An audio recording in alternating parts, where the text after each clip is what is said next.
We had all these different celebrities, and it was great because I got access to all these different events, kind of like I took you guys to the events in Florida.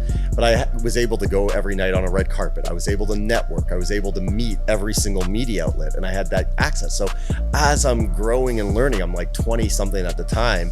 I'm, my spreadsheet of every contact. I know the editor of Rolling Stone. I know the person at Vogue and People magazine and so forth.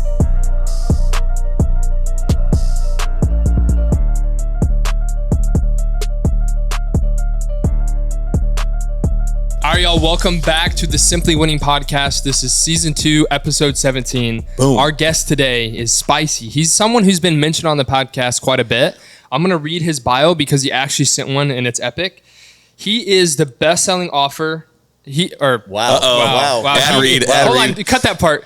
He is a best-selling author and a president of one of the top premier public relation firms across the country, representing some Fortune 500 companies, startups, and big-name celebrities, athletes, and musicians, starting his career working for the likes of Martin Sheen, the cast of Glee, and even rockers Guns N' Roses, to now helping out companies invested into by Mark Cuban and more. He has seen it all and has used his out-of-the-box ideas and strategies to innovate the PR industry worldwide. It's the one and only Zack Teperman with ZTPR. Woo! You know what? Let's go. I've never been described as spicy before, so thank you, Hunter. You are spicy. Like what kind of hot sauce would you describe me as? I'd say you're like you're more like a Cholula, I feel like. Wow. Can I do the informal intro? Yeah. All right. The informal one that Hunter didn't write himself. Yes. He is the world's most famous Jew. Cut it out. There's going to be a lot of cuts. I won't going to have fun on this one. I won't do an informal intro. Wait, rather, you live? You know what? I want an informal intro. Right. I want to know what you think of me, Marcus. I'm interviewing you right now. What do you think of me? This is the world's smoothest talker, but also will say the most out-of-pocket things, but absolutely does not care at all about what anybody thinks. He is the godfather of Brother Dale. You'll know more about that later on. He is also a Canadian, which is a little sketchy, but Zack Teperman. I mean, well, thank you. That's about it. It's great to be here with a couple guys who have faces for podcasts. I tell you what, it's a video podcast, so we are unfortunately on video. Well, then this thing's getting canceled really quickly. So I think we need to let's jump. Where do you want to go with this podcast? There's a lot here. I mean, we can start with Let's start at the beginning. Zack did bring something to kind of show the people how we met. Here, let's start with our story, how we met, all that stuff, and then we'll go into where you started. Sounds good. Let's do that. I think that's going to be the best way. So you want to, because you actually, this is like your story to tell, pretty much. All right. We can start there. Yeah. I was at Lipscomb. I went to an event. It was a CEO awards night. How old were you then? I don't even know. This was back in the day before. I would have been a junior in You didn't have this 5 o'clock shadow. No, so I was clean shaven, just a little boy. None of us did. Living his life. Junior in college, I believe, at Lipscomb. Mm-hmm. I went to an event. Pre-steroids. Yeah, pre-steroids. Yo. But I was at the event. Honestly, I didn't meet a ton of people there, but there was this guy going around. You had a mustache at the time. I had a mustache. He had a mustache. It was Movember, so I was supporting a good cause. Thank you. He stood out. Zach does this thing. One thing I noticed after meeting him, and every event we go to, he goes straight to the red carpet, gets his photos for his PR and his social media, yep. and he's pretty much done after that. Does his rounds of connections. But he showed us that. So when we get into the story, there's so many things we did not know back in the day. He's taught us a lot. Yeah, which is crazy. Yeah, most people miss out on those opportunities. What year? This is 2020. This is a while back, but I remember I was wearing, at that time, it was probably a few months after Gary V came out with his own sneaker line. Yep. And at this event, I had one white one and one black one from the line that, Gary's team had sent me. And I'm walking around and little scrawny Hunter comes up to me and he goes, "Hey man, I like your shoes. And I was like, "Thanks, bro." Kind of awkward, but thanks for that. And he's like, then, Hunter followed the line, goes "What do you do?" And so I had just moved to Nashville. And so I told him a bit about what I did. And Hunter's like, well, and this goes back to, always seizing the opportunity. Hunter goes, "Can I take photos for you? You don't have to pay me. I just want to take some photos." And, Hunter was just starting out his career, I guess. And so I was like, yeah, man, cool. Like, and I took his number, put it in my pocket, and literally, I think 2 weeks later, I called Hunter up and I was like, hey, I've got this magazine that wants to do a spread on me. I need some new headshots. I don't have any here in Nashville. Will you come by my house and shoot some photos? And Hunter was like, yeah, I'll be there. Like quick, fast, you know, and I'm a guy that I think, you know, if somebody gets back to me right away and, you know, is ready to do an opportunity, and you can tell they're passionate about what they do. Yep. I'll always give them that opportunity. And so I was like, great. I think Hunter was over a week later at whatever time I wanted. And he came by, he did some photos, we put it in some magazines. And then people, like other clients that I had here in Nashville, were like, hey, this guy takes some good shots. And then I had an event coming up later that year, which was a golf tournament with Celebrity Sweat. And I was like, hey, Hunter, I can't pay you, but you can come room with me, come down, you know, you'll meet some good people, you know, take some shots. And he was like, well, do they have like a content team or anything already? And I was like, they probably do, but you know, maybe you guys take some B-roll and just see where it goes. And Hunter, again, seizing the opportunity, seizing that moment, you know, jumped on the plane with me. We went down to, I think it was Florida, right, Hunter? Well, that's Yeah. So And that's where yeah. you came. He's like, I got this friend, Marcus. Can you room with us too? And I was like, and he showed me a photo of you, and I was like, this guy is so ugly. He is definitely a content guy. So I was like, you know what? It's better though, because I always tell, like, you know, in Hollywood, you know, I lived in Hollywood for 11 years, and a lot of the, you know, photographers there are like these really pretty women. And when they go to events, you know, a lot of our clients get intimidated because you're like, hey, the girl behind the camera is like better looking than us. So like, you always want ugly content people. And so I was why like, we blew up, so, honestly. and that's probably why Brotherdale That's is like hilarious. so successful. You guys just keep getting uglier and uglier with your whole team. I will you say, know? I will say at that point, I for sure was much different back then. That's not We gonna even both lie. were. Oh, You so both bad. were. I mean, So bad. you know, success has changed you both, you know? Yeah. But I remember. I met you at that one shoot we were doing the first day. He met you a while back, and then it was the week before we were going to go on that trip. Right. We came up to do a shoot. We were already like kind of thinking about doing Brotherdale, but we were just like still working together on stuff. Yeah, you guys didn't have a company. It was Yeah. like Hunter. No, it wasn't. It was like Hunter Co. at that It point. used to Yeah, be Frank Creative Co. and then Franklin Co. For him, whatever, and then I had to film everything on my you know, side. It's, Yeah. it's forgettable now. Like who remembers that? Yeah, company? yeah. But Then you rolled in, and I was it was like- his roots. And so we went on a plane. Marcus was there too, and we shot, and you guys, you know, met everybody at that. And again, go back to this seizing the opportunity and being in the right place, right time, and also like every opportunity leads to something. Hunter and you guys did a great fucking job that weekend, and you shot some great content for myself, for some of my clients there, and you guys also shot like a recap video. And you guys were just so much better than the content team that Celebrity Sweat had hired at that time. And look where that's gone. I think it's now like what, 5, 6, 7 years, whatever it is, Yep. that you guys now, like, you're locked into them as a full-time client. You go do all these golf events, all these, you know, Super Bowl events and Yep. everything for them. And it was all because you guys were so freaking awesome that one time. So yeah, you did it for free, the first one, but look where it's led, and you invested in yourself and you believed in your own, you know, opportunity to kind of grow to where you are now. And so seeing that develop, and how it all happened from like literally Hunter coming to pick me up with a shoe, and where you guys This are is today. wild. I mean, I talk a lot of shit to you guys, but I'm actually so proud of who the two of you guys are. You know, that you kind of went on the niche of hiring ugly people, but also like that you guys do such good content. And I don't even think you guys are even at your peak yet in content. Yeah. You know, and everything else that you guys have now expanded and offer. But you guys are just, you know, two young, good, hustling guys. And it's a good example for a lot of people out there that, you know, think they're just going to be given it.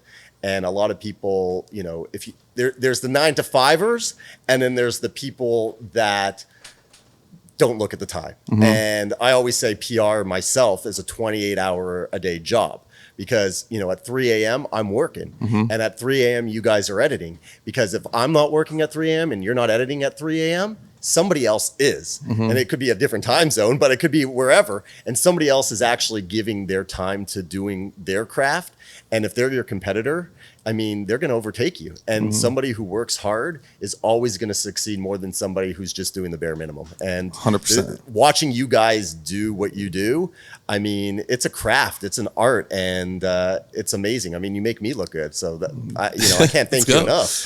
Dude, that means so much, actually, because like, obviously you didn't even have to give us the opportunity, but when you did, like he called me, he was like, hey, we're going down here, you want to go, we got to pay for our flights. I was like, done, let's go do this thing. Yeah. And I don't even know if you know this, but like, yeah, we got Celebrity Sweat from that, but then that was a trip we actually met Rain and Monster on accident. The sponsors of the event. On accident, dude. It was a total like. But like, look, you meet those sponsors and you get one sponsor, then they see the content, then other sponsors come on and other people, and it's word of mouth. It's like a domino effect, and that's what people don't realize is like every client you have to treat like they're the biggest prize in the deck, even if they're paying you the smallest, because it is going to lead to the next one. And if you treat somebody like shit, or you treat somebody half-assed and you don't do a good job for their video or for their PR or for whatever it is, then the people that are viewing their stuff are going to be like, oh, well, we don't want to work with that guy. Like, if that's how he treats them, like, why would I want to do that? And so the fact that you guys went into that event and you literally made that video so sick, they saw it, the sponsors saw it, everybody saw it, and it led to all these other opportunities, and I think helped grow Brotherdale into what Brotherdale is today. 100%, dude. You're like spot on. And the cool part is like you were saying like you worked 28 hours a week, or not 28 hours, but it's 28 hours. The job is that, right? But we saw like people say that all the time, but we got to actually see that when we were down there, and that was a huge thing because we were always hustled, but seeing you, like, bro, we saw you sending out emails like 3 a.m, like for real. When we were in that video, you were literally sending out a bunch of freaking emails and like just hustling. And we even skipped, I think we skipped one night where there was like a party because you had to send out emails, we had to edit all that stuff. And yeah, so you're not just talking about stuff, but you actually do it, which is pretty freaking cool. And that's the thing is like, it goes with any business. Like the one thing I think a lot of clients want, and you guys, do it to a T. And I pride myself in this with my clients. And that's the one thing any client will always tell me is speed and fast. Like if somebody's going to send an email, you're going to get back to them within an hour or two. If somebody's hiring you guys to do a project, you're going to get back to them within 24 hours with at least some sort of clip or photo or something. Whereas a lot of content teams I know personally, like in Hollywood and everywhere, it would take them like a week or so to get them back a cut. And by then the event's already over. It's old news. The content's old. Like, yeah, it's a great video that can go up and you can repurpose for an ad or something, but the client ain't happy. And it's like when somebody comes to me for PR, I'm going to get back to you right away because, well, if I'm not getting back to you, you're talking to somebody else. Your mind's going to somebody else. You're like, where the fuck is this guy? Like, I want somebody, they're paying us for what we do. They're paying us for our time, but they're also paying us for, us. They want somebody to also brainstorm and talk to and be there for them. And you got to be fast. And you guys are so fucking fast. And I love that. And I hope you guys never lose that as you guys get even bigger and bigger. And I don't think you will. I mean, you don't hire slow guys. No, you can't. I mean, everybody here, that's like the part that we both realized over doing this stuff. It's like the culture in the studio, the people you bring on, they all have to have the same values like that. Like you have to be quick, you have to be professional. You just got to be on it. Like you got to be like switched on all the time. And the people that we've come across that aren't like that, they haven't stuck around because it's not a comfortable spot to be in a lot of the time, but everything that has to do with being successful and actually advancing in any field, but in the creative field especially, is like you have to be switched on. You got to do it. And everybody here that we have here is in that same spot. Yeah. And one other too. You gotta hit it. But again, you know what? Beauty is in the eye of the beholder. And I'm beautiful to somebody. It's like, I could call you ugly, but to Hunter, you're pretty. So exactly. You're gorgeous to me. Well, Zach, we really do appreciate you. Thanks for hyping that up and hyping us up, and we thank you. And we've told so many people the story of you putting us on and stuff like that, and just the beginning, the momentum, helping us get the momentum. But let's go back to where you started. And if I'm correct, you started off small, Canada, then you went to California, then obviously you're here in Nashville now. But let's go way back to what you were doing. Yeah. Real quick before that, just on the momentum part, and then we can get to that. That was the first time, and it was huge momentum for us because we'd never seen anything like that before, because we were from, you know, small towns essentially, like where we grew up and stuff, and being able to go out there and have that experience and like walk the red carpet, see people that we never would, you know, think to see in real life, that like showed us the whole what was possible. And I think that's a big reason why we were able to get to this spot so far. It was eye-opening, and it was like a life-changing experience. And I don't think you heard that before. So on that trip. And that's a good tie-in right here. Momentum brought to you. This podcast is brought to you by Rain, where momentum and energy. Yes, sir. First. We don't have any bottles here. Shoot. Oh, they're right there. But no, I just wanted to say, like, so you knew that, like, it was a big reason. No, and you know what? That's my thing is like I've always said, and this goes back to my original story. Like I used to be a radio DJ when I first started. And one thing that I learned is like back in the day when I was in radio, I was like 15, 16, 17. You know, I used to email like some of my idols, like Ryan Seacrest at the time was an idol. And none of them would fucking get back to me. Like I just asked them advice, not for a favor, not for a photo, not an autograph, nothing like that. Just for advice in the radio thing. And none of them got back. And one thing that I always said was, if somebody takes the time out of their day to show me love in some way or ask me a question or advice or something, yes, I might not get back to them right away, but I will get back to them. I will take that moment. And so the fact that you guys were willing to put yourselves on the line and invest, you know, a few $100 in a flight or whatever and come down to Florida. Yeah, back then that was like a lot of my net worth. You know what I mean? Like, but I mean, it's an investment in yourself. And that's like PR is an investment in yourself. But the fact that you guys were willing to do that, you know, showed so much. And so that's why I didn't mind helping and showing you and taking you to these events and doing all this. It was because, you know, you guys are investing your time into me and to coming into yourselves, that why not? And I think more people need to live by that. I think a lot of people live by the I and not by the us. And so, you know, you grow together. Like a lot of the guys I started in radio with, they were like, you know, getting coffees for these bigger radio hosts and editors. And now they're all the editors and the main media and all that. So you want to always like, it's like that old saying, you grow up the ladder together, but you got to try to be nice to everybody and give your love to everybody, because those are the people that are also going to succeed. If you're hustling, you're going to make it. I don't know what you're going to make it in, but you're going to make it in something. 100%. And I want to know who you are, because you're going to be able to help me in the future. No, 100%. I mean, there's people that reach out to us that just want to hop on a call and get advice. And it's like, sometimes you're sitting there and you're like, man, like I got so much other stuff I could be doing, but who knows what you're pouring into them for 30 minutes to an hour could lead to for them to change their trajectory or give them that momentum or give them that one aha that they're able to go off and do their own thing, you know? So you never know. And we honestly didn't have a lot of people that we could look up to. Like you could go on YouTube, Peter McKinnon, like people like that, but there was no one that we could actually like DM or actually respond and get back to who would just talk to us and give us advice. No, and that's 100%. Like, I mean, I honestly didn't want to talk to Marcus much that trip. Like I was more invested into you, Hunter. But, actually, I think we hit it off pretty well, actually. Yeah, I mean, you're so much cooler than Hunter. You know, for the audience here. I was afraid that he was going to ditch me after he met Marcus. But. Well, I mean, I was thinking of hiring Marcus as full-time content crew for ZTPR, but you know, I didn't. You know, loyalty. Then you realized we were a duo, so you know he was getting both. We almost went off in the sunset together. Yes, on a romantic level. So I mean, are we good to go to his roots in Canada? Yeah, right. Let's do it. I grew up in Canada. I grew up in Toronto. I used to be like way back in the day a high school radio DJ, and in Canada, our high school, not like the U.S., didn't have a radio station. So I was part of the first one in Canada, which was kind of a big deal then, you know, like you go into for sports, you know, events and all that. And I was on the radio, and it was great because I got to play pretend radio. And through that, I learned how to use a board, mixing, all this kind of stuff. And then from there, I got a scholarship into college, and I was able to fast track that from a 4-year to a 2-year. And while I was doing that, I was interning at different radio stations. You know, there's the Fan 590 in Toronto, which took me on at like, I think I was 14 or something. And all I wanted to do was radio. Like really, I just wanted to entertain, bring on music, interview celebs, all that. I got an internship and a job out at Y100 in Florida right out of college, which was a year thing, which was actually kind of funny because there I was working with a guy named Jay Nice and Michael Yo.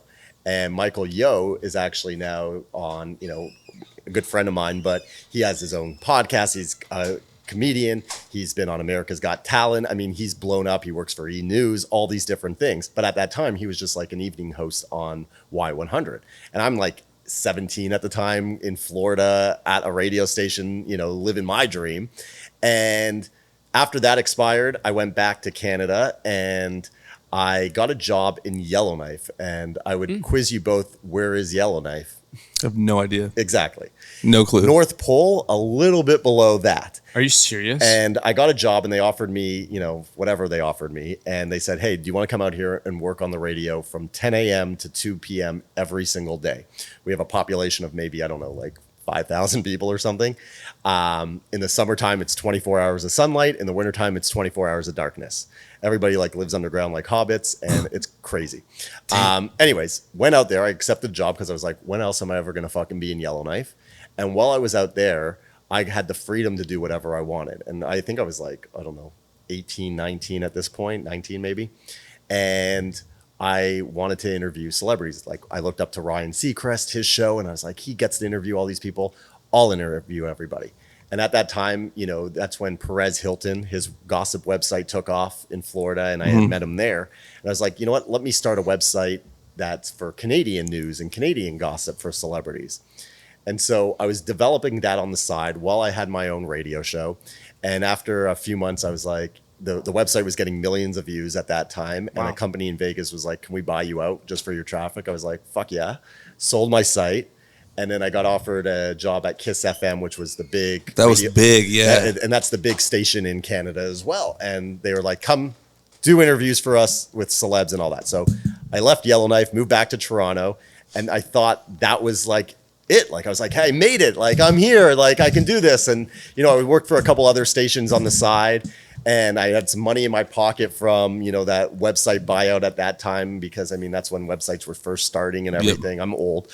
And then I got approached from the Toronto Film Festival and they said, Zach, we like your energy. You know all the celebs because you interview them all the time.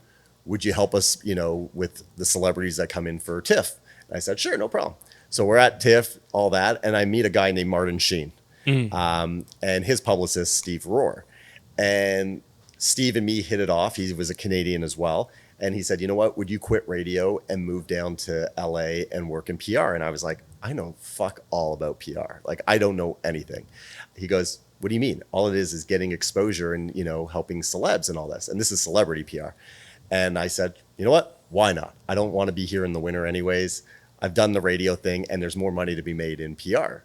So literally a month later, I quit radio. I packed my car and I drove to LA, and I signed a contract.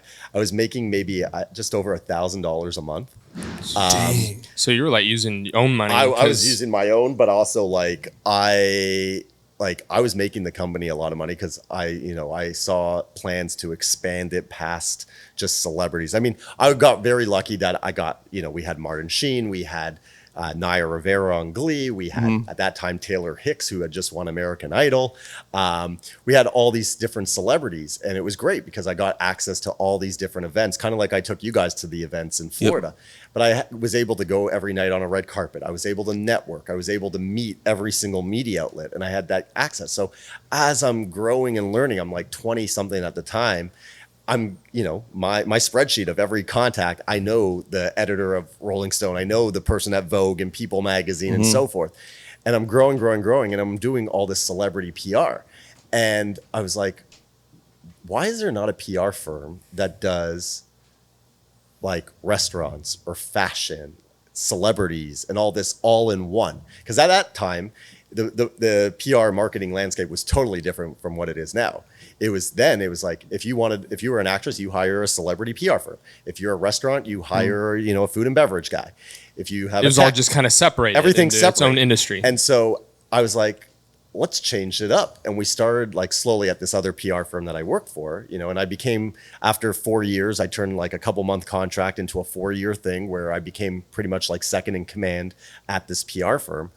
I was like, you know what, we're going to represent restaurants and celebrities. So now the celebrities, when they go to New York, we can pair them up to go meet the chef at the restaurant, get a photo of them together, and now we get food and beverage and, celebrity press, and it's kind of double dipping. It's great. Well, it's more audiences, everything. Exactly. Yeah. And so I was like, then we could do that with fashion and jewelry and this and that. And it got to the point where, I saw how I was growing the PR firm, and I was growing, I think, too fast for where the mindset of the people that were at that PR firm were at that time. Because again, if you're comfortable, you're not in the right business. You should always be uncomfortable. And I think, and if you're making people uncomfortable, that means you're doing something right. And so these guys were getting a little uncomfortable, and we came to terms, and I did a buyout, and I started my own company, and I turned it into ZTPR. And we were one of the first at the time to take on everybody. Didn't matter what the fuck you did. We took you on. If you had a story to tell, I wanted to tell it. And from there, grew it. And that was in 2013, 2014. You're good at finding people and their stories and then telling it through cool Right. stuff. And the thing He's is, like, super everybody good at that. has a story. And people always come to me, they're like, I don't have a story. I'm like, you do. Or Zach yes, will maybe create one. your product is boring as hell. And trust us, I'm sure you guys too get some products and you're like, it is a boring product. Yeah. But who are the people behind it? How can you make it interesting? What elements or designs or content that you can create will actually make it more exciting? And that's where I find my passion is, like, people come to me and I'm like, okay, name 5 things about you that has nothing to do with your company. Are you a mom? Do you like yoga? Do you like charity? Do you like animals? And for every one of those items that, are about you, we can go to the press and talk about how all that helps your mindset as an entrepreneur or an owner or whatever. And that helps promote your brand. So being able to, branch off from that. And obviously over the years since that, being one of the first at that point helped the success of my company, and expand, worldwide and do everything. But from there, it was like, all right, the media landscape changes. People don't want a PR person forever. They just want 1 or 2 articles. So we created an MOD, a media on demand platform. And we started, tying into, okay, content teams like yours and, media buying and this and that, and bringing in other elements to the company. So that way our clients have, a one-stop shop or different things to do. But it's all about growing. And again, being uncomfortable because could I sit back and just have, my 10 or 20 or 30 clients and just do PR, send out a press release, do the boring shit, collect the paycheck and not care if they re-sign with me or not? Yeah, because there's always somebody that's going to come. But to be able to grow and hustle and get bigger and bigger, you got to do the things that are uncomfortable. And you guys have done that yourselves. You've taken chances. You've done things that other people haven't done. And that's how success comes. And that's where I see my company in the future. That's where I see you guys in the future, because I don't see us all just sitting here, being satisfied. And if you're satisfied, 100%. then, you've gotten to the point where maybe you should try something else and let somebody else take over the whatever. Yeah, no. Reins. You're 100% right. I mean, I think, like, on the, it's like the boring things in the beginning, like, a lot of people want to, like, skip that part, like the boring clients or the boring products that you're working with. But if you, like, that's not forever. You're going to be able to work with the fun things and do all the fun stuff eventually. But those are the times that it basically proves yourself to the market that you can go and do those Preps things. you for when you get the chance. So that way you can actually, because some people try to go too big too fast. Where, like, they might sell a big client, but then they can't deliver, and then it ruins their chances. Then they don't get the referral and all that stuff that comes from it. Well, it's like with PR, like, the first conversation I have with a client, and if they go, hey, I want to be on Fox News or I want to be in Rolling Stone. But then I go to them, I go, great. If you're a musician, you want to be in Rolling Stone. That's awesome. That's a good, good credibility. It's a good name drop. It's a good repurpose for an ad. But the people reading Rolling Stone probably don't give a fuck about you. They're probably reading for the big cover story and all that. Would it not be better to have your story told in a smaller, more niche demographic? Because then those, Rolling Stone say has 1 million readers. But if I get you into, I don't know, some other publication that's all about yoga, maybe, and that publication has 20,000 readers, those 20,000 people that are reading this smaller publication are probably so passionate about yoga and so passionate about the stories that they're actually reading word for word what's going on. And those people are now going to follow you. So imagine you get like 20 small niche presses. you're going to grow your fan base, you're going to grow your following, and you're going to have fans and people that actually relate to who you are as a person, rather than somebody that just clicks onto a music site and goes, oh, cool, they have a good song. Rolling Stone says gives it 2 thumbs up. Like, they're going to click through that and miss through it, and they're not going to actually care and follow. So I always tell people, it's great to aim big. It's great to have those goals. But like you said, there's a strategy behind planning. And one thing that I've always taken away from my own story, and I've always have to remember this, is everything fucking happens for a reason. Mm-hmm. The reason you're doing something leads to the next thing. So if I hadn't decided to sign up to radio DJ in high school, I wouldn't have gone to college for it. Mm-hmm. I wouldn't have then taken that job at Y100. I wouldn't have then taken, me saying yes to the job in Yellowknife and being bored in Yellowknife and creating a website wouldn't have led me to create a celebrity-based show that got me the job in Toronto, that then got me into TIFF to meet Martin Sheen and his team, to then bring me to Hollywood, to then grow with their company and learn and all that, to then have my own company, to then bring me to here in Nashville, to then, meet my fiance. And then buy Gary Vee shoes, and then we meet. Yes, I mean, it's nuts. It's nuts. Well, it's like everything happens. Like, if I decided I didn't want to go to Hollywood, I would never have been, through the whole path to then be in Nashville for you to even see my shoes. Meaning, would you guys even be together right now, having Brotherdale and the success in this? Would you have Celebrity Sweat? Would you have all this? So everything happens for a reason. God's plan. And it's true, though. Like, whatever you believe in, everything, like, truly.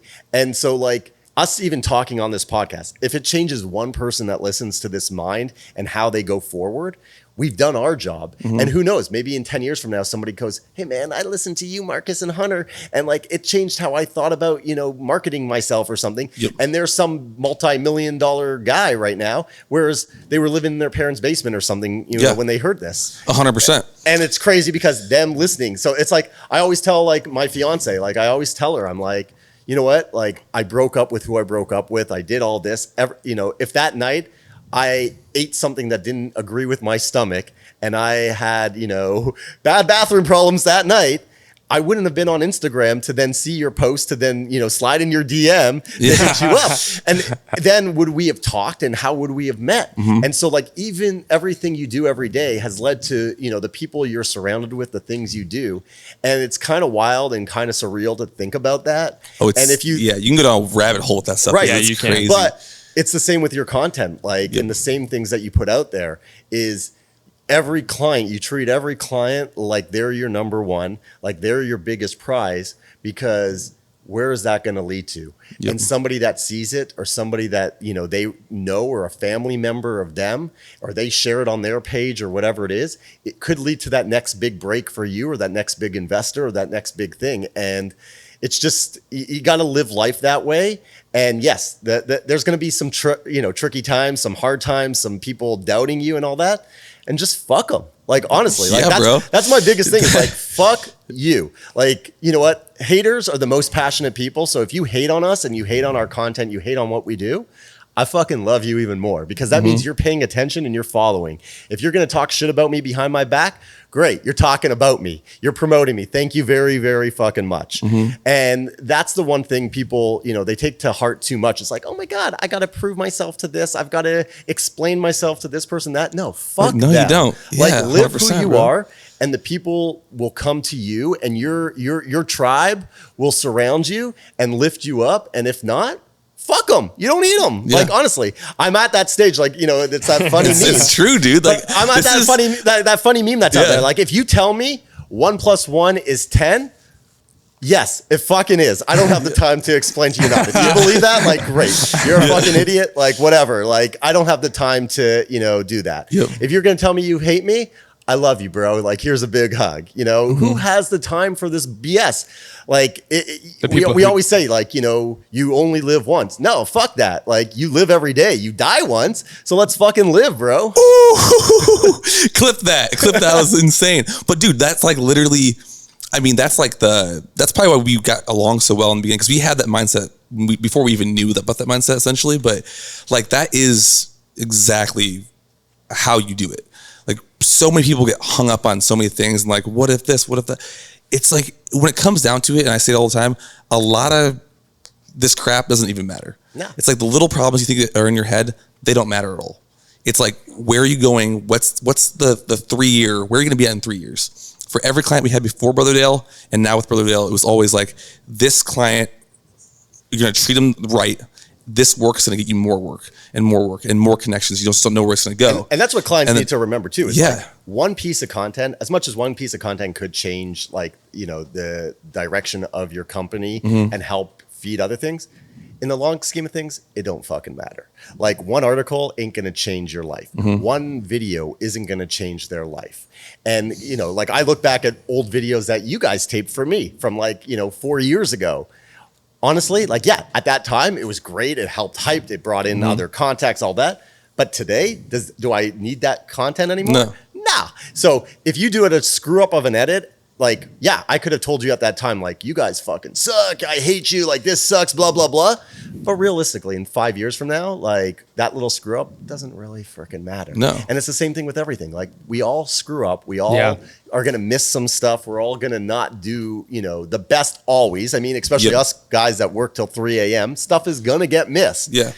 But you either communicate properly and you want to work together as a team. And if not, I'm lucky that I'm at not everybody's at that stage of their careers. Sometimes you do have to suck it up and you have a boss and you have somebody that you have to report to and you're like, okay, I'll fix it. Even though in the back of your mind, you're like, fuck them. Honestly, you could fix something and they won't even notice the difference. But yeah, you have to do that because you're an employee or, you're just trying to make them happy. Trying to level up, trying to do what it takes to get to the next level. Whereas I'm at the stage right now, you either trust me or you don't. If I'm not going to put you on something, I'm not going to do something for you if I don't think it's actually going to help you. Yeah. And if you can't trust the process and trust me, then, we're not a good fit. Yes, we're going to disagree. And if I disagree with you, that means I'm passionate. That means I actually care for your company. You don't want a yes man. You don't want somebody that's always saying, oh my God, you're the best shit. You're the best person in the world because you don't need that. You want the person that's saying, hey man, maybe change that outfit or maybe say this or do that because it's going to be a little bit better. And if they can't understand that you're coming from a place of love to help them, then, honestly, that's not somebody that you should be aligned with. But I get it. There are those people that at the beginning of your career, you gotta be like, all right, man, okay, Yeah. Let's see what it's. You got to suck it up and do the hard things. That's just how it goes. Well, I think it's that's not forever. I see that's sort of the level we're getting on now. Where we used to worry about finding that right fit or always budging down or up, whatever. Mainly going down in price to a client because they don't see the value. Where now it's like, okay, well, this is what it's going to take to do the job. Know your worth. Know your worth, and that we know our worth, and we know what our team puts in and the effort it's going to put out. And usually a couple months in, they're blown away, and then they think it's a steal, and we're like, "We told you so." You know what I'm saying? So it's like, it's knowing your worth, and then once you're able to get to that. But again, in the beginning, we knew our worth. Maybe we thought maybe we're worth more, but we weren't there yet. But the clients we worked with, we just had to do what it was to get the job done and to get the job completed. And then always know your worth. There's so many times I have conversations with clients, and I'll come in and I'll give my price. And they'll be like, hey man, can you go $500 less, per month? And my response is no. I go, if you're going to fight with me over $500, really, it's probably be $500 more. Exactly. Or if you're already worried about the money right now, then you're not at a place to invest in yourself. Yep. If you told me, it goes back to this, my other saying that has nothing to do with money, but it's if your parents were dying right now, would you drop everything right now? You'd leave this podcast right now to go make sure you're by your parents' side right now. If your wife or somebody got into a car accident, you would leave right now to go see them. And that's because it's something negative. But so why don't we do things for the positive? Yeah, dude. Why don't you go spend time with your wife? Why don't you go spend time with your family? Why don't you go do things because there's a positive element of it and not just because something negative happened. So if you're going into a relationship and a work relationship where you're like, hey, what's the buyout like? Why can't you be $500 less? Blah, blah, blah. If you're coming in with that negative mindset already and you're not coming in with oh my God, how about if this actually works and I make more and more money? Then it's already a strained relationship, and that's not one that I want to be in. Yeah, no, I think it goes back to like a lot of people do have that weird thing where like, well, what if it doesn't work? What's the worst case scenario? And everybody operates on the worst case scenario all the time. And for me in my head, I've always operated since I was a little kid on like, this is gonna work. What's the best case scenario? Like, I'm pumped about this. I know it's gonna work. There's no other option. Because when you operate and there's no other option, I'm like, you do I'm things opposite that, of you, because I always like, Yeah. on the PR mindset is, Yeah. I always look at like, what is the best, what is the worst case scenario? Not when it comes to contracts and stuff, but like, what is the worst case? So like, if a client comes to me like, all right, worst thing is this media article doesn't hit, this doesn't work out, whatever. But how do we flip that so that we can plan for the worst case? yeah, I think, But going into a relationship thinking the worst, like it's like going with if you always think your girlfriend's going to cheat on you, Yeah. and every day you ask her, hey, are you miserable. cheating on me and cheating me? Not only you're going to be miserable, but eventually she's going to cheat on you because she's like, he already thinks I'm cheating on me. I should just cheat, right? Yeah. And so you speak it into existence, dude. right? And yeah, your it's words crazy. are powerful. Yep. And so it's the same thing as like clients need to come in and go, hey, you guys are successful at what you do. And you sometimes gotta, like, you can't micromanage. You gotta be like, hey, Marcus, Hunter, you guys are fucking good at what you do. That's why I'm talking to you. Take this, show me how good it is. Do it. Take creative control. Give me your input. Yes, I'm sure sometimes you guys are going to ask questions and all that, but it's also like you got to give over you got to give the power to the people that are good. Like Steve Jobs wasn't, good at creating an iPhone. He had the vision for it, but it's like Elon Musk, he has the visions, but he doesn't know how to fucking build a Tesla. He has the engineers and stuff that do that. So it's the same thing. People need to understand is like, if you are at the point where you are ready to invest in yourself, at least on a PR or a content for your company or for yourself or whatever it is, you're hiring the professionals. You're hiring people that are doing things that you can't do. Because if you could do it, then you're not looking to hire somebody. Yep. So if you're looking to hire somebody, trust them. It's all about trust. And if you can't trust somebody, then Don't hire 'em. Or maybe don't be an entrepreneur. Be like, Yeah. go work for a company and do your 9 to 5. Get your status quo, get your paycheck, and there's nothing wrong with that. Like, not everybody's an entrepreneur. There's people that need that comfort of that 9 to 5. Yep. To be able to live, which, is great. It's security. But the people that want to hustle and, either want to make it big or, fall flat on their face, hard, you got to have trust. You got to trust your team because you can't do it on your own. Yeah, and I That's think the one number thing. one Yeah, way you're we right. built trust recently and have closed more deals than we were before, like our close rates up, is because, and obviously now we don't just sell content, we sell the marketing with the content, is we don't focus on the price, the deliverables, or any of that stuff. We focus on the game plan. We lay out exactly what we're going to do and show them. And I think that shows them the trust in the process. And also, a lot of people, they would used to want to just work with us. What we do is try to incorporate all the smartest people on our team, what they're best at on those meetings. The lead ad guy who's going to be on the account, Perry, who's going to be the boss of the projects and stuff like that, or the edits. operations, yeah. And it builds that trust to where, oh my gosh, they see this full team that can take care of it. And then not just us getting on the meeting and then they feel like everything's taken care of on the back end and not seeing what's happening or the faces behind it. But we lay out the game plan and people love that. But It's, it's you said based it on best. value. Relationships matter. Yeah. And Most important thing. We all want, like when someone's hiring you guys, hiring me, hiring anybody, they want to feel that personal connection. They want that relationship. They want to know that their team believes in what they do. Because like, hey, if I start a company and it's my baby, I want to know that you guys are invested into my baby also to grow it.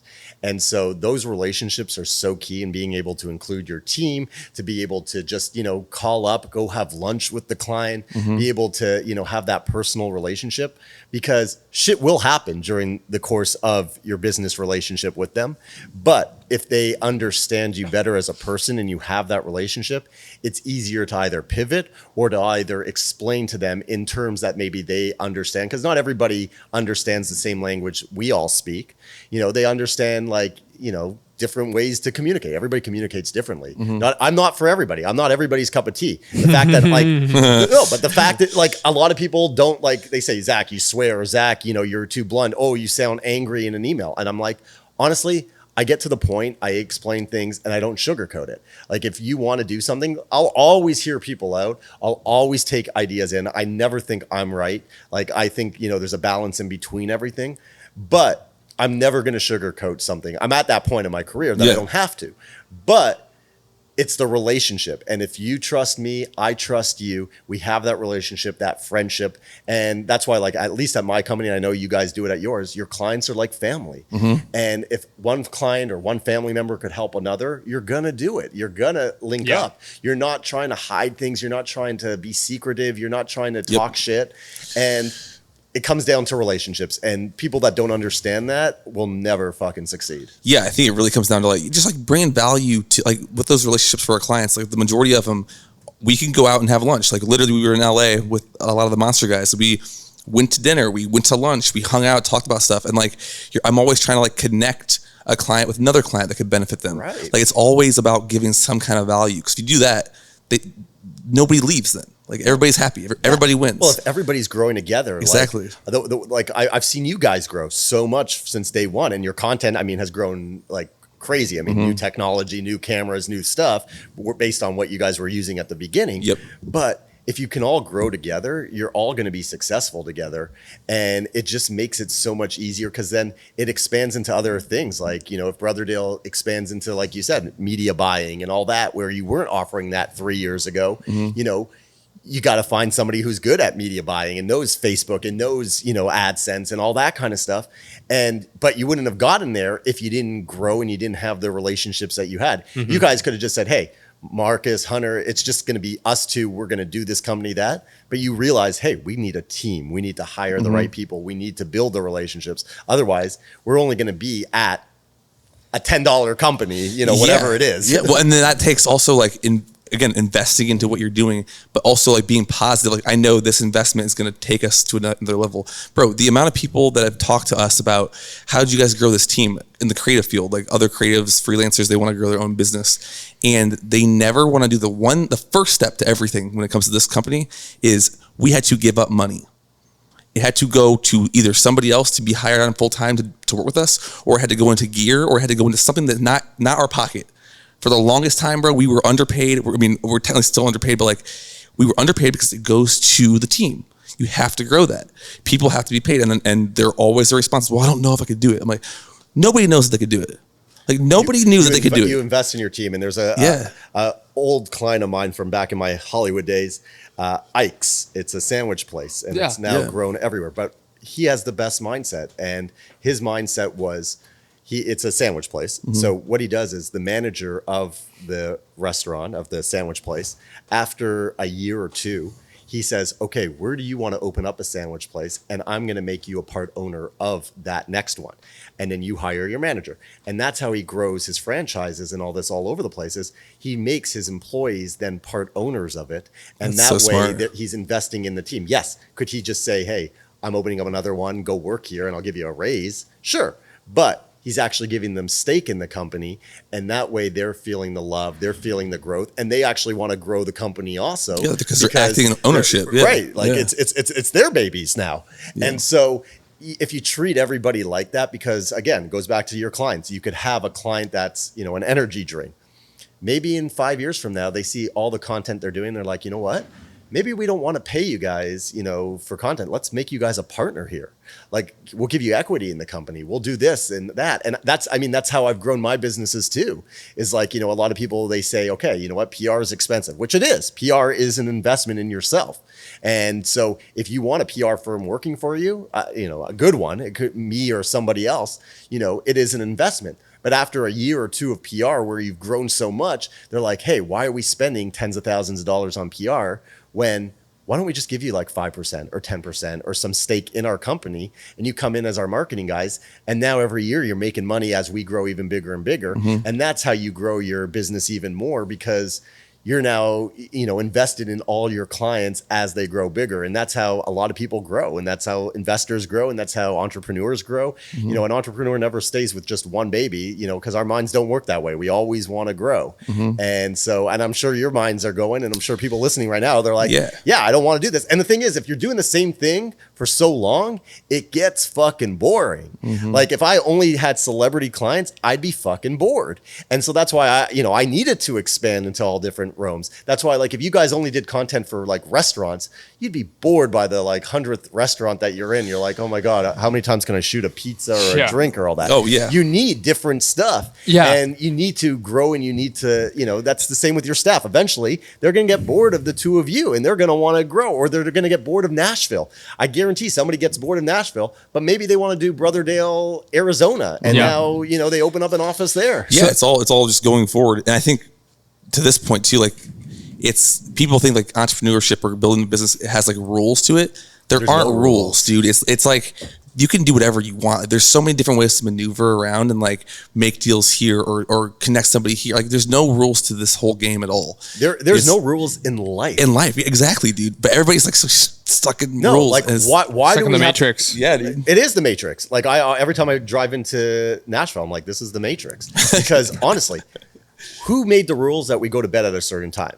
Who made the rules that we work at a certain time? Mm-hmm. Who made the rules that I have to say this or that and I can't speak my mind? Who made the rules that something should be promoted a certain way? Who made the rules that a content video needs to be 30 seconds or whatever it is? Who made these fucking rules? Mm-hmm. We've all adapted to rules that other people have made, and restrictions like Facebook and Instagram, like you can only post a reel that's a minute 30 at this point, right?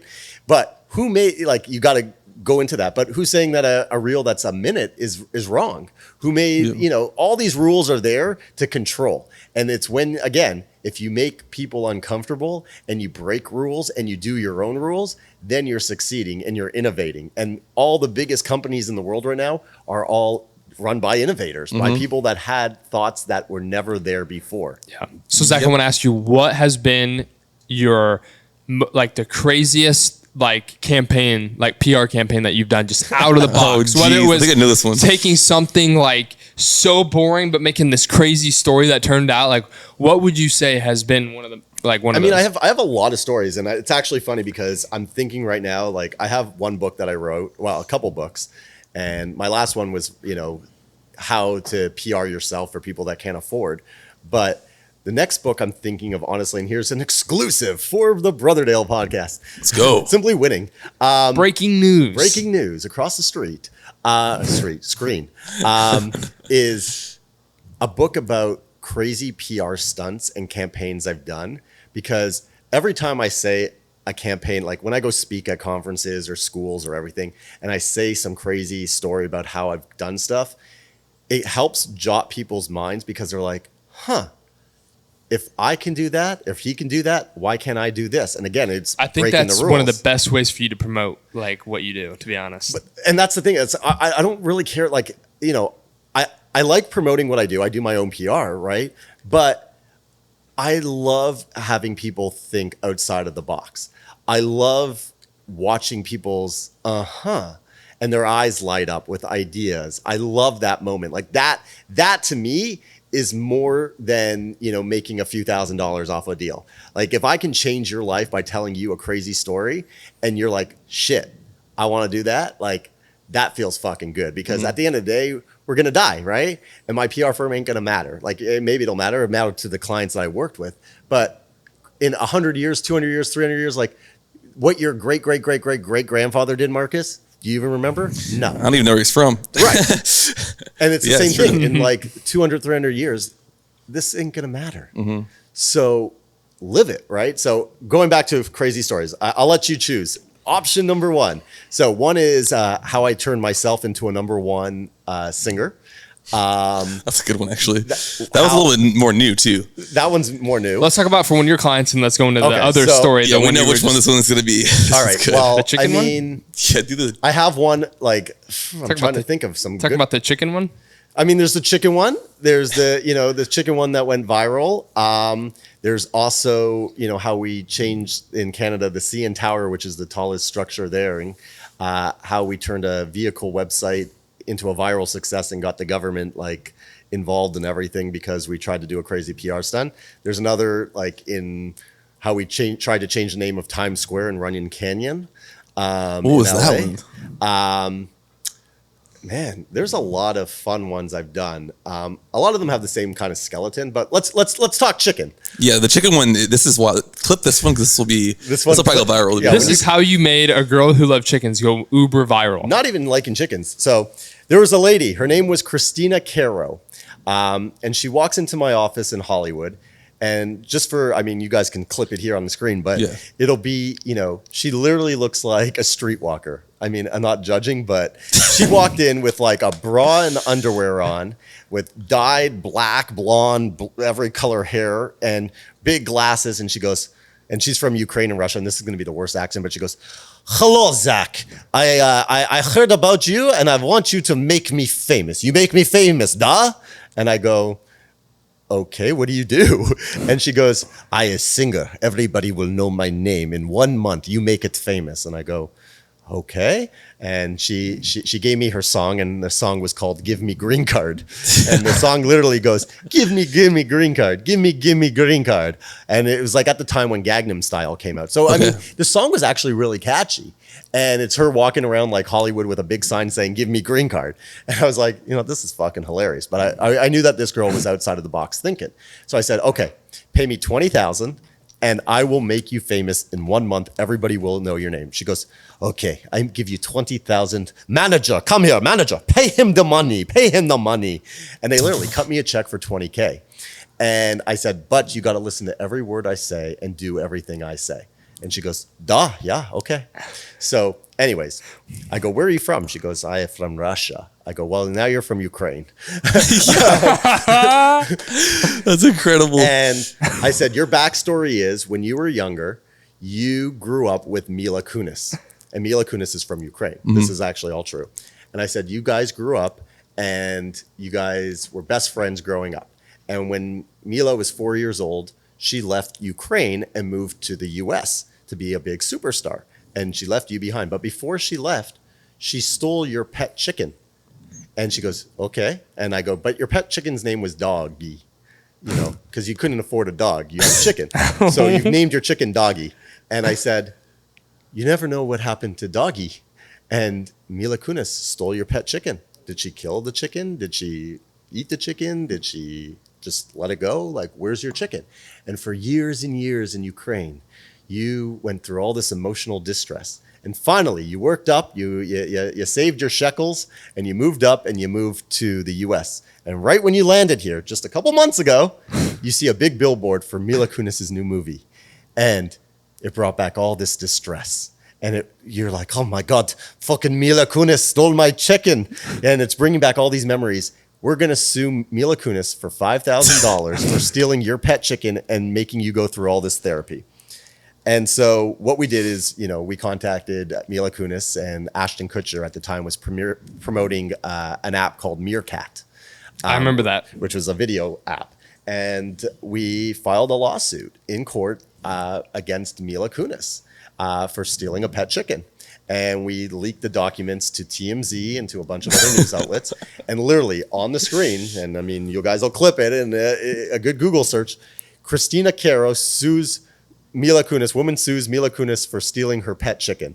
Went viral everywhere. Every news channel was talking about it. And this kind of goes back to what I always say is, if you have an interesting story, it doesn't have to be as extreme as this, people will pay attention. It's like when you're going on Instagram and you're scrolling, if it's something funny or something out there, you're stopping and that was out there. 100%. Right. So this was really out there. And so we do this. Anyways, Ashton calls on Meerkat, Mila, and goes, "What the fuck is this? Like, why are you stealing a woman's chicken? What did you do to it?" All this kind of stuff. And anyways, Mila was like, "Well, you know what? I should sue her for making me listen to her terrible music video of 'Give Me Green Card,' and goes, 'Give me my money.'" Like, Mila made a joke. Anyways, that video of her and Ashton got posted on TMZ and went viral and everything. And all of a sudden, this lady, we're putting, Christina on all these different talk shows and all this different stuff. And it blew her up. Her video went viral, all this. And finally, we withdrew the lawsuit, of course. And we came to an agreement, and it blew her up. And then the next thing after that was her next song was called Elevator. And it was Elevator Go Up, Elevator Go Down. That was like what the song's name was. So we went to Vegas at the time, the Hard Rock. cafe or Hard Rock Seminole, whatever it was called. And we rented a suite that had an elevator in it. And we literally had her in the elevator going up and down, singing the song, and set the Guinness World Record for a person singing a song for 24 hours in an elevator. And that went everywhere. Were you there the whole time? This whole thing, my month was finally up with her. I didn't hear from her again. But she got a show in Vegas after that, shortly after I saw. And the rest is history. But it got her name out there and everything. And obviously, if we continued PR, we could have stretched it and done a reality show or whatever else. Yeah. But we did what we said. We made the song go viral. We made the news talk. We made her a headline-making person. And you made her famous in a month. Right. And we made people pay attention. And it helped promote, what Ashton was doing and other things too. But it goes back, like I said, have an interesting idea. Now, it doesn't have to be as extreme. You don't have to sue somebody. You don't have to do that. But just do something different. Break the rule. Like there was no rule at that time that you could sue somebody for a pet chicken stealing.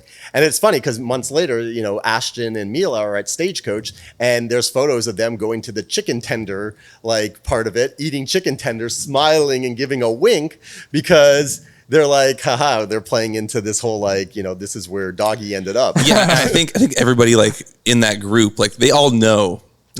You guys are doing this. We're gonna flip it. Yeah, we're gonna flip it, which is awesome. But it's thinking of these wild ideas, and it doesn't have to be that wild. But it's what can we do to stand out? Just like when you guys do your content, you always think, what content can we do that's going to be different than what's out there right now? And that's kind of how I see PR. Yes, you have to do some general PR. You have to tell the stories. You have to do the proper press. But then you can mix in some fun stuff, because if you mix in some fun stuff, it gets people talking. Yep. And if people are talking, you're doing something right.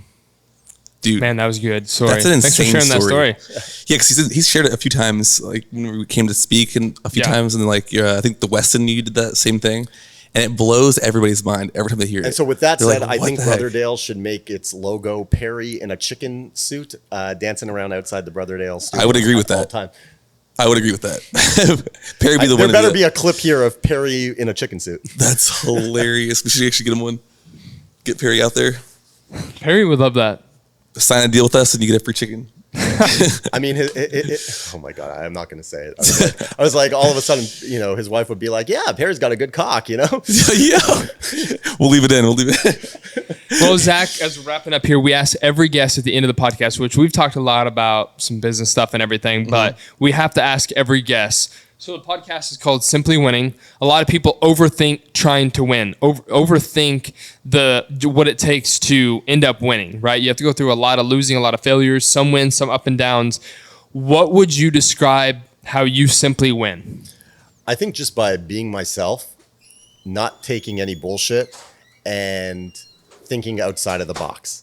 If you can do those three things, always be true to yourself, because fakeness will always come through. And if you always give everything your all, you cut the bullshit. Which is the title of his book. Which is the title of my book. Enough of the bullshit. The first one was Cut the Bullshit. Yep. We have sequels. But I think Pop 'em up. just be who you are. And, don't apologize for who you are. Know your strengths. And don't overthink things too much, like how to win. Don't always think about the money. Don't think about that kind of shit. Just be who you are, give everything your all, and the rest will come, whatever the definition of success is. I like that. That's I like how incredible. being yourself. You're really good at being yourself and who you are, and just letting it go. And You guys are truly so hideous and ugly, and you guys own that. And just by owning live with that, it. look at the success Brotherdale has had. if you don't own how ugly we are, if we didn't own how ugly we are, it just would bother us every day. But look, it's as much as I joke about that, when we go speak and I say, hey, this is the content boys, look how ugly they are. And obviously the audience kinda breaks the laughs and all ice. that. But they always remember that. They remember that clip. They remember this. They're like, oh, that's the guy that told the crazy chicken story. Oh, those are the ugly content guys. Yeah. Well, it's he said they're ugly, but they're not. They're not So ugly. it's their brain will Again, remember it. eyes, beauty's in the eye of the beholder. Put a poll up, but say below in the comments. But but again, if you say things that are different and things that stand out, it's like I remember at one conference I was like, we're all assholes. We all can be assholes. We all have an asshole. And somebody came up to me and was like, we all do have assholes. I was like, physically, yes, we all do. We do. But it stood out to them, that comment, and they remembered that. So always doing something that people will remember you by. And even if it's so extreme or so different, again, there's no rules. Who says I can say this or can't say that? And if you can live by that and doing something you love passionately, you're gonna succeed. And if you don't, fuck it, pivot, go to something else. Who says you have to be, a camera guy? Who says you have to sell PR? Who says you have to be a gardener? Nobody fucking tells you what to do. Change your life, do whatever it is, put in the hours, and you'll be successful at it. Yeah, no, I agree. And I think even back to your point where you're like, just be yourself. I think the first time we were in LA, I think it was the first time. I'm pretty sure it was the very first time we were in LA. We went with you, or we met you out there, whatever it was, for that golf tournament for something. I don't even know what it was for. It was not Celebrity Sweat, it was something else. But it was the first time like we encountered like, I guess like the generalized like fake LA people. Right. And like, they want to know what you do. If you bring value to them, then they'll give you something in return, maybe, And we were there, and I remember this kid came up to us. He's like, so what do you guys do? Oh yeah, I remember. And then he asked you that thing. And you were like, yeah, I'm a male stripper. That's what he said. Well, my big line I say is like people come to me, oh, my daddy does this, or I own this, or I do that. And if that's how they're leading the conversation, and that's how he did. And they always go to me, and I go, I'm a sanitation engineer, like you say the most random thing, and he didn't care at all. And it was like, okay, like you've been around, you've seen how people operate, and you're just like, yeah, male stripper. No big deal. The one thing I've always learned is if somebody's name dropping, if somebody's flaunting money and all that, it's their insecurities and they're trying to make themselves feel better, and they aren't who they say they are. So if I came in here like I was like, hey man, like I could fucking buy Brother Dale, I own this and this and that and do this, like you ain't gonna want to work with me, number one. But number two, like most likely I don't own it. I don't have the money. I don't why are you flexing if you have stuff? And the biggest people I know, like the billionaires, the millionaires and all that, like they wear sweatpants, they wear shorts, they wear t-shirts. They ain't wearing the big suits and ties. I mean, we dress up when we need to dress up, but like you want to be comfortable. Everybody just be yourself. And yeah, if you're the guy that loves wearing a suit and tie and that gives you the power and the confidence to go about your daily day, do it. Like, that's who you are. That's you that do it. But 100%. But like, if you're not that guy, don't do it. I mean, unless you're in a corporate job or something that, that's your uniform. But again, you're not trying to be an entrepreneur at that point.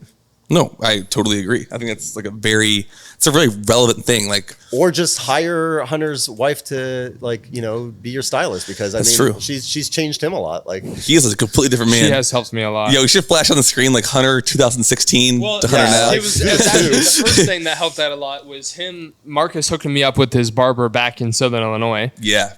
That was huge. And then it was my wife and helping me with my wardrobe. Yeah, shout out Evan Porter. Porter, yes. My first barber, he cut my hair for like 4 years. And it's been downhill ever since. No, now I have Alan. But Alan and Evan are very, very similar. Alan is. He owns Culture Nash. There you go. Yeah, stud. Put that on the screen. Well, y'all, if you're listening, maybe you're another business owner and you need, PR, ZTPR is the man. I feel like also, if it's not even PR that you also need, but it's marketing strategies that are out of the box and unique, Zack is really freaking good at it. You know what? If it's not even me, like, honestly, I don't give a fuck. Like, just take the second, sit back at home and be like, what do I want? How can I get there? What's something wild, or what's my story? Who am I as a person? And plan your goals like you guys did for your company. Like, take that time, invest in yourself. Take a second out of your fucking day and figure it out. Like, you don't need me. You can read 1,000,000 how to do books and all that. You don't need that shit. Like, if you're reading, the funniest is always like self-help. I'm reading a self-help book. Well, if you're reading a self-help book, that's called help. That's not self-help. Yeah. Self-help comes from yourself. So. Dude, you are good. What the heck? But it's like. It's true though. Just figure out what you want and either surround yourself with the people that know how to do it. So that could be hiring me. That could be hiring you guys, hiring somebody else. Like, I don't see anybody as competition. You guys don't see it. You know your worth. You're right. You know what you do is your strength. And so like, hire people that you work well with. You might not work well with me. You might like my strategy, but you don't like me as a person. Cool. I'm good with it. We work real well with you. Well, because we're all no BS kind of guys. And that's the way, I like to live. You guys like to live. But some people aren't like that. Some people want the person that's going to go every day at 2:00 and have a business call with them and strategize with them every single day at 2:00 and catch them up and, they micromanage. And honestly, like me sitting in a meeting every day at 2:00 with you, ain't going to help you, because I would be better pitching or being out and helping you in other ways than being on a phone with you for an hour just to make you feel good about what we're doing. Just lick your chops. Yeah. I mean, that's a big thing though. People like just overanalyze and like fall in love with the idea of doing something, but they never really do it. Yeah, that's and that's that's actually worse than never starting. Because then you put out your dream out there, but you're never going to actually do anything. If somebody's made it through this whole podcast and whole episode and people all that. do. No, but I mean, if they have, then those are people that, want to grow and want to learn. And if you haven't made it here, like, fuck you. Like, exactly. Like, honestly, straight up, like if you are listening to a podcast, it's because you're either interested in, who they're interviewing, me or you guys, or you want to learn and you want to open your mind. And that's the first step, but if you're just listening, like if you didn't make it through, you listen to just the first 30 seconds, you have a short attention span, you ain't going to succeed, because it takes time and it takes, that dedication to learning and hearing other ideas to be able to grow and adapt and, build what you're doing. And some people don't got it. And if you don't got it, like it'll show in a year or 2 or 3. Yep. Let's go. Couldn't agree more. This is a good podcast. That was fire. Open my eyes. Yeah. Open your eyes. Open your eyes. Well, I think we're well over an hour. So yeah, if they did listen, props to you. Yeah. And Riley's even gone. And you know what? We if we wasted your hour, it's time you'll never get back. But in 300 years, it won't fucking matter. It won't matter. Won't matter. So we'll see you later. All right. Well, Zach, thanks for coming on, bro. Thanks for having me, brothers. Yeah. Brother. It was good to catch up. Appreciate making the drive over here. Yeah. All right. We'll see y'all later. Peace.